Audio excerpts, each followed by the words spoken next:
Hi, my name is Jackie Kazel, and today I'm going to tell you about Mesa, an agent-based modeling framework in Python 3. Let's get started.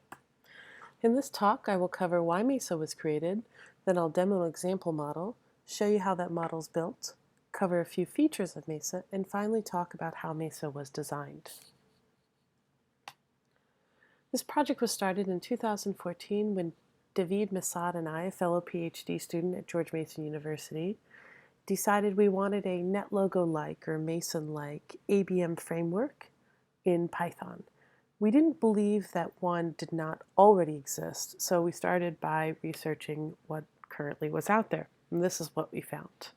If you're interested, I suggest you look into these further, but because of our time limits, we're going to go ahead and move on. Another thing we wanted to take advantage of was front-end capabilities of modern browsers. JavaScript libraries are doing some amazing things these days. Besides things like HTML5 Canvas and D3 and more, we also researched what people were doing in the browser with ABMs. We found the following. These are some fun examples. If you have some time, I suggest you check them out. Parable of Polygons is my favorite. It's sort of like a long-form story of Schelling's segregation model. So let's see what a model in Mesa looks like. We're going to start with a demo of Schelling's segregation model since people are familiar with it, but just in case you aren't, Schelling proposed that neighborhoods can be segregated because individuals make decisions to be near others like themselves.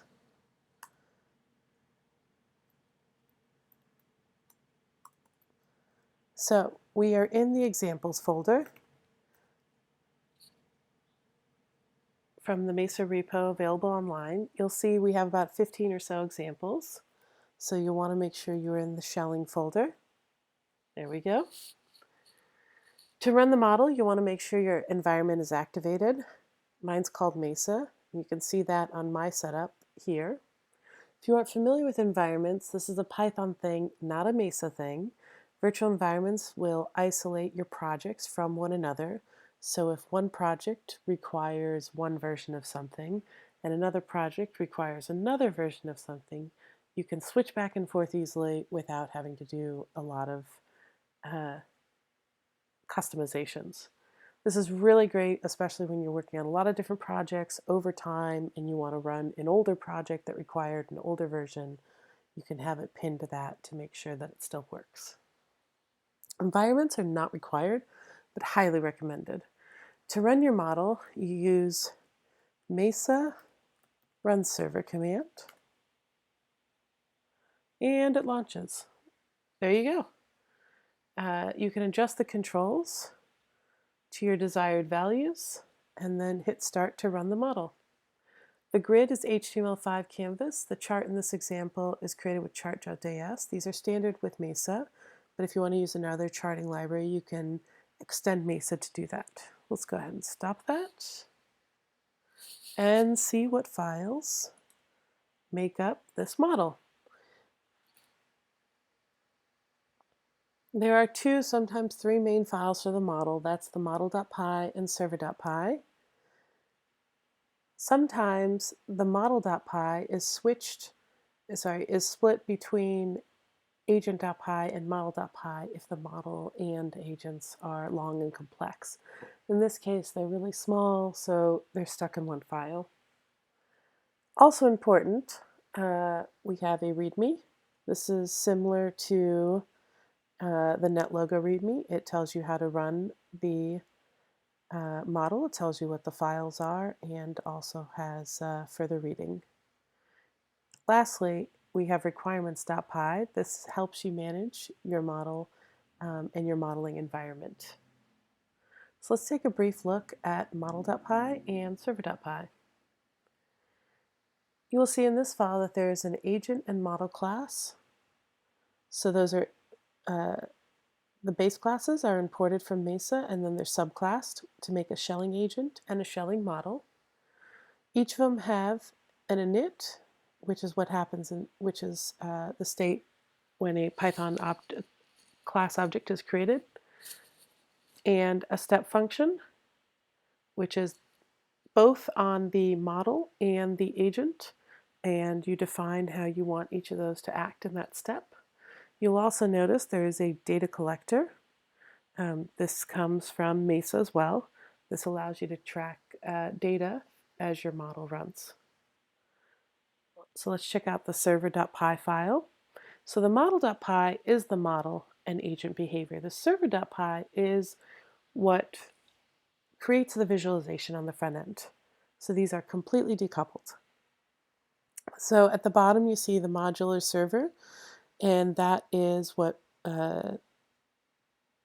we call to serve the, that is what we call from Mesa to create the front end. So we pass the model shelling, and then we also pass canvas element, happy element, and happy chart. So if you look at the model, this is the canvas element, this is the happy element, and this is the happy chart. And then we have shelling, which is the title. And lastly, we have the model parameters, params. If you look at model params, it's just a dictionary of user settable parameters, which are these sliders over here. We have more than just sliders, but this gives you an idea of how a model is set up. Okay, let's go back to our presentation and learn a little bit more about some of the other features of Mesa. In 2014, Kenneth Comer from George Mason University found agent activation really matters. Sorry, agent activation order really matters. So we built that into Mesa. You can choose whether or not you want sequential, random, or simultaneous. This slide is a screenshot from the prisoner's dilemma example. If you'd like to explore more on these activations, you can apply them to any model, but this one's already built for you to play around with. Next, we have a major contribution from a member of the public, which is Mesa Geo. Geo's complicated, but we have a solid prototype, and hopefully we'll do a GeoPandas integration soon. Check out that repo if you'd like to learn more. That's where it currently lives, hoping in the future that this gets pulled under a larger Mesa organization umbrella. One of the great things about working with Python is that there are a lot of packages in the ecosystem that are already built out, which Mesa or you can take advantage of in your models. Right now, Mesa uses pandas for data processing in the data collector. We also have a NetworkX integration, so you can model networks.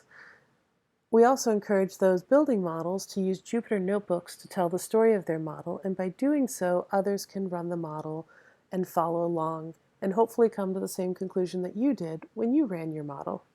Let's take a look really quickly on what that looks like.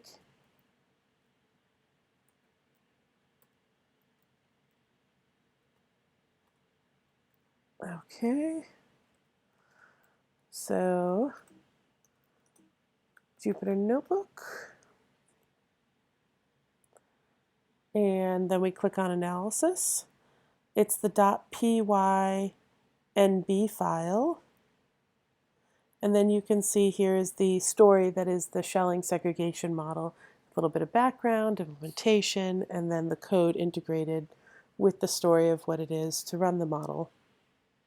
One thing I'd like to highlight in particular is the batch runner, which is another feature of Mesa. This allows you to do parameter sweeps across parameters. In this case, this is passed to the variable params, and then variable params is passed to the batch runner. So this allows you to do a whole bunch of testing of different cases. Let's talk a little bit now about Mesa's design motivation. So with creating Mesa, we aimed for a framework that was easy to reuse. The design is highly decoupled, meaning we wanted to be able to switch components out and have folks build new components with little trouble. It is decentralized. We wanted domain experts to own components, and often that means that they will stay outside of the main Project Mesa organization, especially, let's say you are a biologist, which created agent behavior for for general use cases of biology. Us as the maintainers of Mesa are not domain experts in biology, and we should not be the ones owning that. And so then you can contribute that back to the community. I skipped a little bit ahead. Sorry about that. We also aim for reproducibility with code sharing, versions, readmes, notebooks, basically best practice of software engineering. And lastly, the combination of decentralization and reproducibility means as a community we can start to build a suite of accepted truths. This means that you might build an add-on library, and that library gets tested and researched and eventually is accepted as a truth and used as a building block for other research. So Mesa started in 2014 with 2 people. Now we've had 52 contributors. Those are only directly to core Mesa. This does not include other libraries that exist out there. It's been a mix of software engineers, data scientists, and academics. Next on the list, as I said, the GeoPandas integration and parallelization of models is something that is probably a whole PhD in itself, or 5, but something we've had some conversations about. And that's the end. Thank you very much, and let me know if you have any questions.